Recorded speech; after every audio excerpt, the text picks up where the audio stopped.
Did you know over 60% of first-time clients do not return for a second visit? That is so painful, but it doesn't have to be that way. That's where Maya comes in. Maya is the ultimate marketing software for the beauty and wellness industry. We have a proprietary funnel utilizing special algorithms to help connect the right consumers with the right providers at your business. This means that Maya helps you get higher spending clients you love to work with who stay the long haul. If you want to increase your revenue, increase your client count, increase your average ticket, and increase your new client retention, then you need Maya. Go to joinmaya.com to set up your own personal virtual tour and see why over 500,000 consumers have trusted Maya and the businesses we work with to find their perfect beauty and wellness pro. We promise you will love Maya. Thank you for joining me. This is Kati Whitledge with the Beyond the Technique podcast. And today we're talking about stop settling. It was interesting. I had a former podcast guest who is a life coach, strategic consultant to help you plan your future, your career, your next steps. That's Lynn Christian. We were talking and Lynn asked me, "You've made this big transformation. How did that go for you? Like, why? Why did that happen?" And I had to think, and then it hit me. I didn't want to settle. I didn't want to settle for the Midwestern middle age life of the majority of people I kind of saw around me. I didn't want to settle for how my family has chosen to live their life and the trajectory of what that might look like. My dad passed away this year. He had Parkinson's and Lewy body dementia. And, I always have sought out coaches and help in other arenas outside of maybe typical Western medicine. I do appreciate Western medical professionals. And I also appreciate Eastern methodologies and just naturopathic approaches. And so when I kind of was studying dementia, I thought, okay, I'm reading a lot on how this is diabetes type 3 of the brain.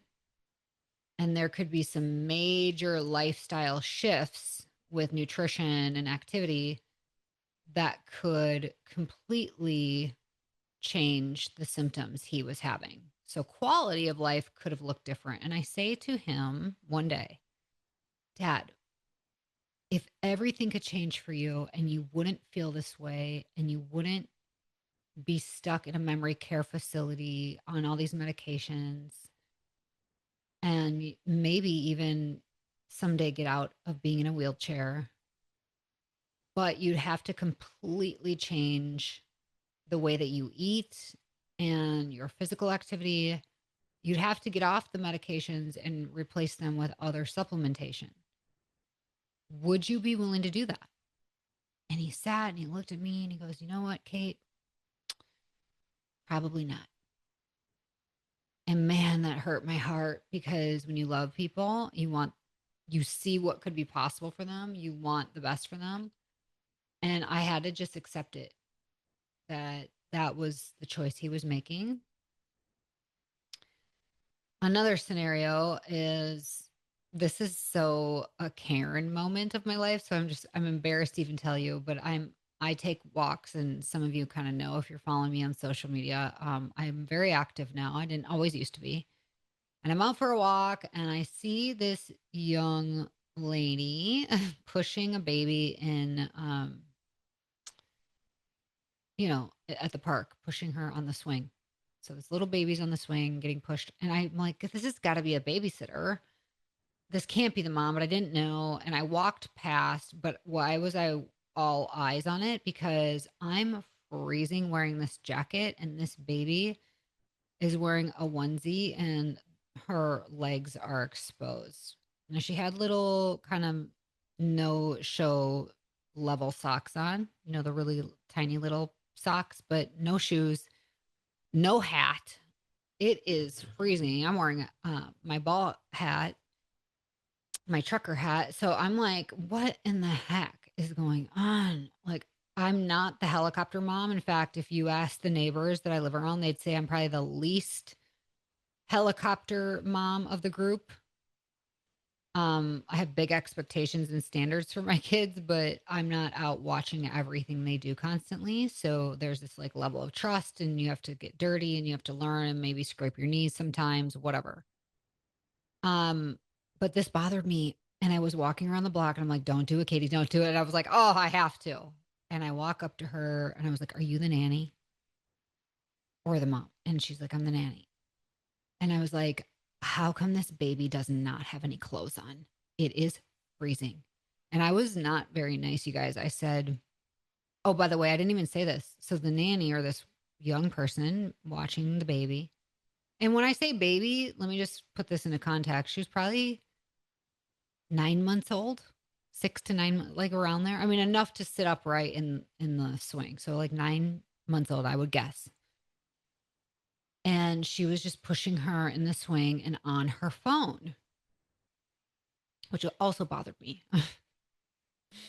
I had to let go of a past nanny myself who was focusing more on the phone than my child. And this was part of this was related to a water play incident that was very scary and not okay by me. So I've had my own things where I'm like, okay, what level of care do I expect? Right. So I see this, I come back around on my walk, like I just can't let it go. I finally have to go ask this person, are they the nanny or the mom? They're the nanny. I bring up, why is this baby not dressed? Who are the parents? Okay. I want to know. Like, these parents should know what's happening. And then I sharply looked at her and I was very direct. And I said, get off your phone and go put clothes on that baby. Get off your phone and go get that baby dressed in something warmer. Like, it was something like that. I can't remember exactly, but it was like super sharp, super direct. I found out who the parents were. And here's what was wild to me. The parents were mad at me. They were mad at me. They were like, I don't know if my nanny feels comfortable now and going to the neighborhood park. And what if, you know, like, literally asked me if I would apologize to their nanny. And I was like, wow. A, does that mean I should ever stop and say something again if I feel like there's something like unjust or, when it comes to little babies like that, like, no, I can't help it. Like, they can't help themselves. So maybe that's going to be my hill to die on. And there's other ways I wouldn't go out of my way to confront something, but that one I did. But in my mind, I'm like, so you'd rather settle for a nanny because it was hard to find some good buddy, than confront the nanny to say, look, this neighbor went out of their way because they noticed something. And I want to make sure, if it is in Wisconsin, by the way, under 50 degrees or around 50 degrees and windy, that this child is dressed properly. So the thing is I'm just noticing more and more all around me in many, many different ways and areas of life, people are settling constantly, settling for a lifestyle that's hurting their health and well-being, settling for maybe a salon culture that just doesn't light them up, settling for underwhelming standards in their business or personal life, settling for the version of success society tells you should be chasing, or settling for how others think you should show up on social media. Maybe you're settling for the level of excellence you're currently at, even though you know deep down you're capable of more. Maybe you're settling for friendships based on gossip and drama, because it's maybe hard as the older you get to make new friends. It could be better people to be around. You might be settling for a marriage dynamic that leaves you feeling alone, like lonely. Now, I'm not saying go out and get divorced immediately, or, never talk to your family again if they're not, living the life you hope to live. But I'm saying, what does it mean to not settle? And to me, it means making change, taking action. Now, first off, I did not change or take action in various areas of my life for years. I went through a few rock bottom phases of life.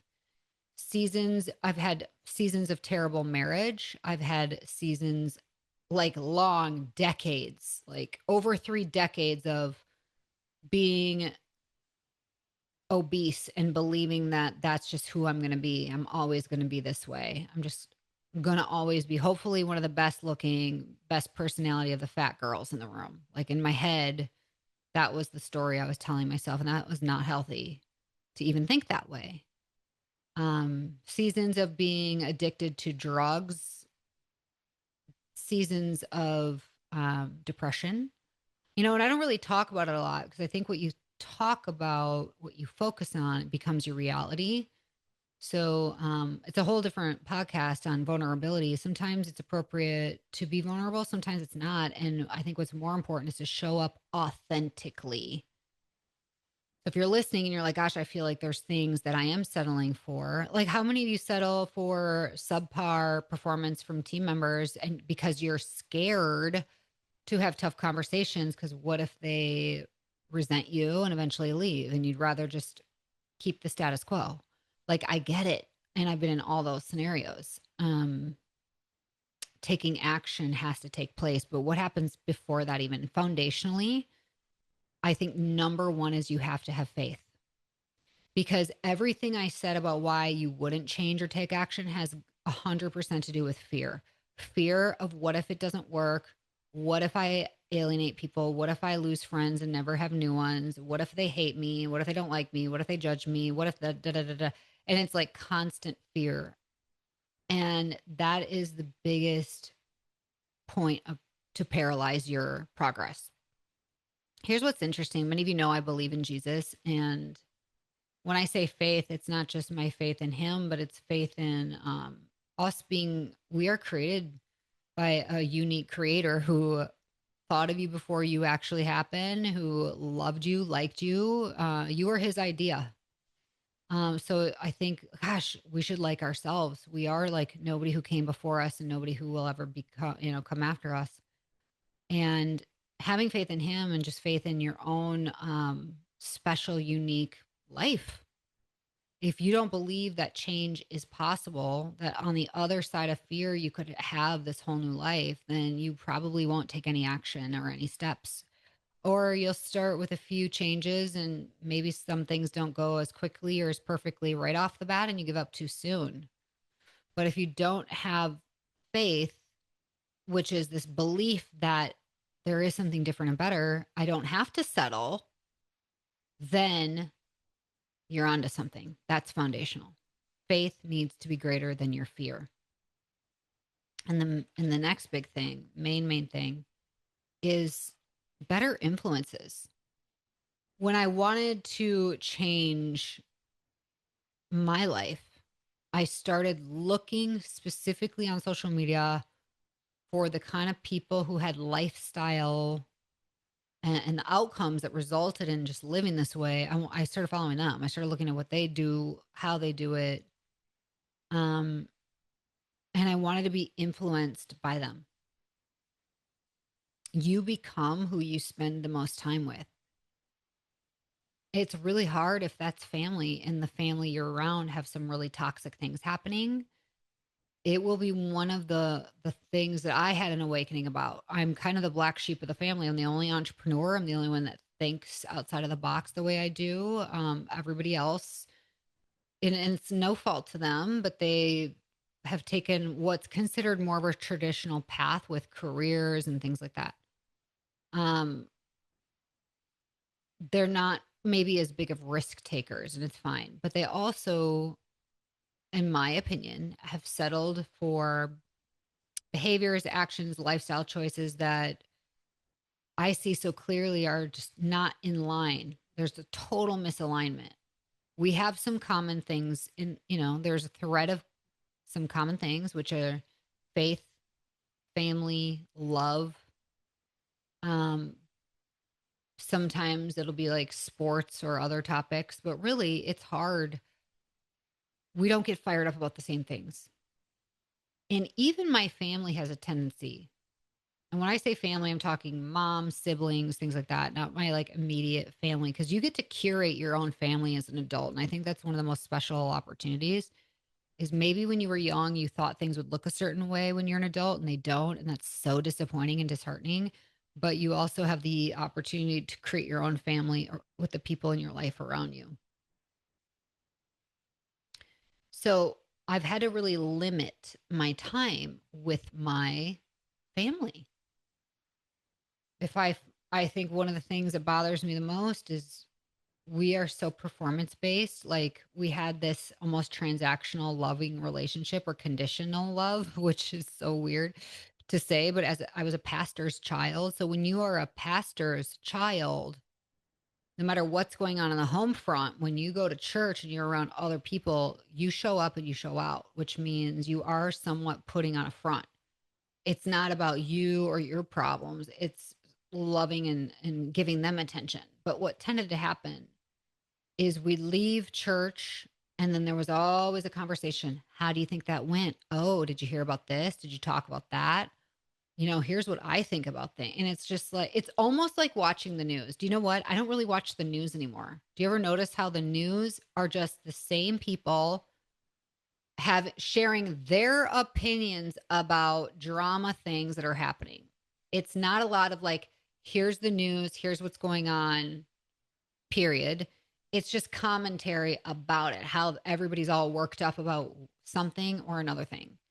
And to me, because that's drama and just it's life sucking, it's a never ending cycle. I don't watch it. And that's the same with who you surround yourself with. Are you in relationships that feel like life sucking, never ending cycle of drama? It's time to reevaluate because you will, whether you like it or not, you are like them. And if you don't want to be like that, you're going to have to get new friends and limit your family time. The next thing for not settling, taking action is just really choosing to invest in yourself. If you're looking to make a physical change, if you're looking to learn new things, you're going to have to spend the money on advanced education. You're going to have to spend the money on a coach, whether it's a life coach, a spiritual coach, a fitness, nutritional coach. Name the thing you want to change, name what you really want, put it out in front of you, have it visually in front of you, and then say, okay, who can I pay? Literally put money down or energy, time, and resources to help me develop this area of my life. If who can help me get to where I want to be. And I've never regretted paying for education or coaching or training. The next thing for not settling and like how to really overcome that is you have to take ownership in literally everything. For me, it was no more victimhood. I couldn't be a victim anymore. It wasn't like it may not have been my fault that my grandparents fed me the things they did when I was a child that caused me to become a food addict and obese. That is not my fault. I was a 5-year-old child, but it's now my responsibility. And I have to own my life 100%. And I cannot live in the past and stay there forever. That is the enemy holding you back from your true identity and your true potential. And once you are ready to take 100%, no matter what happens in life, this is on me 100%, then you will stay kind of stuck. And I don't want that for you. I don't want it for me or anybody. Let's not settle. Let's take 100% ownership of our lives. And finally, you got to protect your peace. You might have to let go of the things that are stealing your joy. And one of those things was social media comparison. I worried too much about what others might think. And now I really, it's not 100% gone, but it is 90% different than it used to be. You're going to have people really upset when you choose not to settle, when you choose to change and take action in your life in a new way. You're going to have a lot of naysayers, a lot of negativity, a lot of judgment, a lot of pushback. And guess what? It's going to come from the places you expect least, and it's going to hurt the most from the people you love most. So you are going to have to be stronger than your strongest critic, which is why it's imperative that after believing it's possible to have something better and different, that the next step is surrounding yourself with people who believe in you, who've been there, who have done that, who can influence you and help you keep the faith. Help you keep the faith. Every day to keep the faith, I renew my mind with the word of God, that scripture. I just can't impart enough or share enough of how important it is to renew your mind, because every day you're going to have things that try to trip you up and trick your mind into false teachings, negative belief systems, limiting belief systems. I mean, it's at every corner. And again, that's that fear response. I talked about faith. This is what I forgot to share. I'm going to share it now. So in the Bible, so interesting that it brings up the words do not fear or do not be afraid 365 times. It's in the Bible. Why? Why is that talked about more than so many other topics like you would think should be in the Bible, or like you would think it's like, oh, this reference about Jesus or whatnot. And it's like, actually, fear is talked about. Do not fear or do not be afraid is talked about 365 times in the Bible. You know why I think that is? Because we need to have that reminder every single day, every year. Every day, we need that reminder. Your faith has got to be stronger than your fear, because fear is going to be knocking at your mother effing door. Okay. And so you can do it. You do not have to settle. Have faith.